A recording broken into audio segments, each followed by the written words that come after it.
안녕하세요. 국민의힘의 백경훈입니다.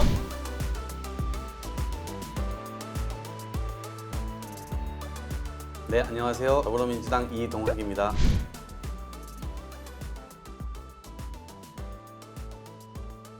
잘지내셨어요? 네.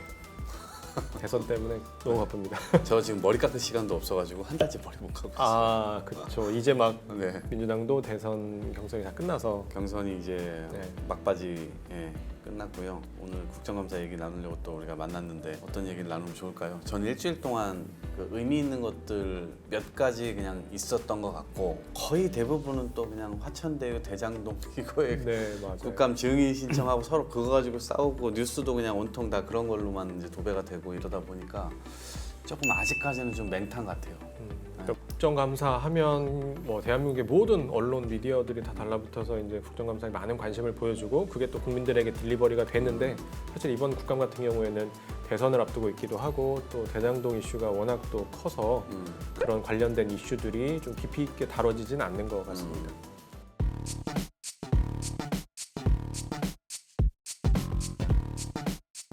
지금 이제 했던 국감을 전체적으로 봤을 때 가장 이제 볼륨이 큰 건 플랫폼 관련된 국감이 가장 이제 이슈가 많이 됐던 것 같습니다. 이제 카카오의 김범수 의장도 그렇고 네이버의 한성숙 대표 뭐 이런 분들이 나와서 이제 국감장에서 이야기를 했는데 많은 우려와 드러난 문제점들이 있었죠. 너무 이렇게 그런 기존의 골목 상권까지도 문어발식으로 확장하는 것이 아니냐라고 하는 그런 우려들이 있었고 이제 그런 부분들에 대해서도 이제 플랫폼 대표 하시는 분들도 그 부분에 대해서 공감을 하고 쿨하게 네, 사과를 굉장히 쿨하게 근데 그게 또 이제 본인들의 그런 뭐 경영 철학과도 맞지 않는 것 같고 이게 계속 성장해 나가다 보니 미처 그런 부분까지 신경 쓰지 못했다라고 얘기를 했습니다. 근데 다만 이제 앞으로가 더 중요하다고 생각드는 게 그러면 이 플랫폼 기업과 이 골목 상권과 어떻게 그러면 상생해 나갈 것인가에 대한 구체적인 대안 이런 부분들이 이제 논의되길 바랬는데 이제 그런 부분들까지 아주 깊이 있게 다뤄지진 못했던 것 같아요. 플랫폼이 정말 세상을 많이 바꾸고 있고 노동의 조건도 많이 바꾸고 있어요. 그래서 이 부분이 국감에서 다뤄지고 실제로 그 시정을 이렇게 만들어내는 결과를 낸 것에 대해서는 좀 국감에서 좀 평가할 만하네요. 그거는. 네, 그렇죠. 그래도 이게 수면 위에서 다뤄졌다는 것만으로도 의미가 충분히 있는 것 같습니다. 지난번 저희가 처음에 시작할 때 연금 문제 꼭 다뤘으면 좋겠다라고 네, 하는데 말씀하셨죠. 아마도 오늘부터 이제 좀 그런 문제들이 좀 다뤄지지 않을까 싶어요. 그래서 이건 여야 문제를 떠난 문제고 이 사람들이 없으면 좋겠다라고 생각하시지만 이것은 발생될 수밖에 없잖아요. 그러면 그거를 갈등의 폭을 어떻게 줄일 수 있을 거냐 이제 문제가 남아 있는 거잖아요. 그래서 노후 생활 보장이라고 하는 안전 보장이라고 하는 측면과 세대 간의 갈등을 좀 줄인다는 지속 가능성을 높인다는 측면이 함께 좀 논의돼서 우리 국민 누구도 노후에 외면받지 않고 소외받지 않고 외로운 죽음을 맞이하는 그런 경우는 좀 없었으면 좋겠다라는 차원에서 이것이 좀 진지하게 좀 다뤄졌으면 좋겠습니다. 국민연금도 국민연금인데 또 되게 녹록치 않은 과제가 지금 국감에서 다뤄지고 있는 이슈 중에 탄소 중립과 관련된 문제라고 생각을 해요. 이게 지금 이제 문재인 정부에서도 2050년까지 탄소 중립하겠다라고 공언도 했는데 이게 그러면 이 기업 현장에서는 어떤 영향을 미칠 것인지 그리고 국민들 입장에서 보면 전기세나 뭐 기름값을 올릴 수도 있는 이슈잖아요. 뭐 에너지 전환 필요한데 사실 이제 이 원전을 빼놓고는 앞으로의 에너지를 우리가 감당할 수 있냐? 저는 절대 감당할 수 없다라고 보고 원전은 줄이자고 하고 근데 또 탄소 중립은 또 하자고 하고 이렇게 이게 양립할 수 없는 이런 주제들을 가지고 자꾸 얘기를 하니까 이게 좀 진도가 잘 안 나가는 것이 아닌가 그런 부분들에 있어서도 좀 제고를 해주셨으면 좋겠다 하는 바람입니다. 그리고 지금 많은 분들이 관심 가지고 있는 공수처장님이 이제 나오셨어요.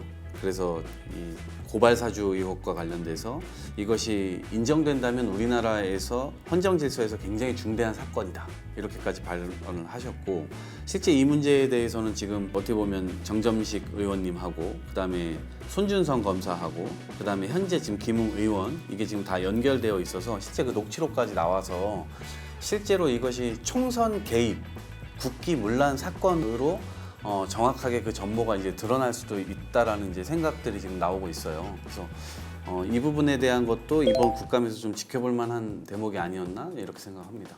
예, 뭐 빠르게 밝혀져야 되고 이제 국감에서도 뭐 여야 할 것 없이 의원들이 이 부분에 대해서 명명백백히 수사해야 된다라고 이야기를 한 상황이라서 이제 아직 근데 뭐 이 압수수색도 들어가고 했지만 뭐 아직 구체적인 내용들이 나온 건 아닌 것 같아요. 이번 부분들에 대한 신속한 수사가 좀 필요한 것 같습니다. 계속 이렇게 지지부진하게 끌 건 아닌 것 같고 남양유업과 관련된 이게 남양유업 관련해서는 계속 이렇게 좀 안 좋은 국민들의 눈살을 좀 찌푸리게 하는 이슈들이 계속 옛날 나오는 것 같아요. 밀어내기 뭐 이런 거 해가지고 또 인식이 안 좋았었잖아요. 아, 그렇죠. 뭐 네. 가맹점주들과의 네. 뭐 관계 문제, 갑질 문제 뭐 이런 네. 것들이 있었는데 뭐 최근에는 뭐 그 삼자 매각에 대한 문제도 있었고 이런 것들을 좀 종합적으로 보면 이제 이 남양유업이라는 기업의 이제 기업 문화라고 하는 것이 퇴행적인 그런 문화들을 좀 가지고 있는 것이 아닌가 싶고 이런 부분들에 대한 질타 이런 것들이 국정감사에서 많이 이루어졌던 것 같습니다.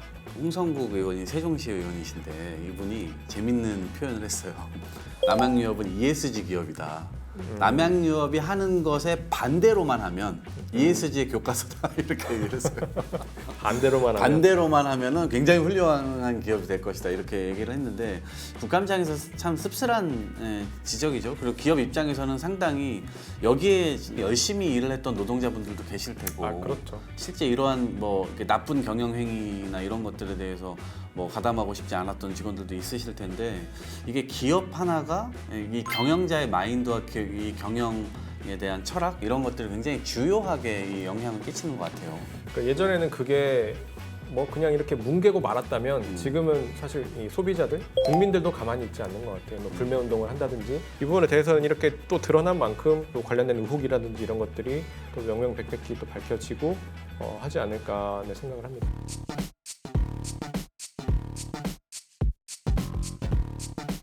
그 앞으로 저는 좀 다뤄졌으면 좋겠는 게 특성화 고등학교 학생이 실습을 나갔어요. 이 실습이라는 걸 고3 때 보통 나가잖아요. 나가가지고 어느 기업에 소속으로 실습생 신분으로 이제 일을 합니다. 일을 하는데 일하는 과정도 그렇고 그렇게 나가서 업무를 배정받은 것들도 그렇고 근데 결국 잠수하는 일 자체는 그 업무 대상자도 아니었고 해당 그 업무도 아니었어요. 그런데 그것을 하다가 결국 이제 사망을 했는데 너무 먹먹하더라고요. 이거 상당히 안타까운 문제인 것 같아요. 그리고 이번 국감에서 이런 문제에 대해서 저는 아주 가혹하게 이 정부에 대해서 어떻게 책임질 것이며 어떻게 재발 방지될 것이며 이런 것들에 대해서 좀 팠으면 좋겠어요. 지금은 너무 우리가 정쟁 위주로 돌아가고 있는 것 같아서 이러한 죽음에 어떻게 우리가 답을 해야 될지 모르겠어요.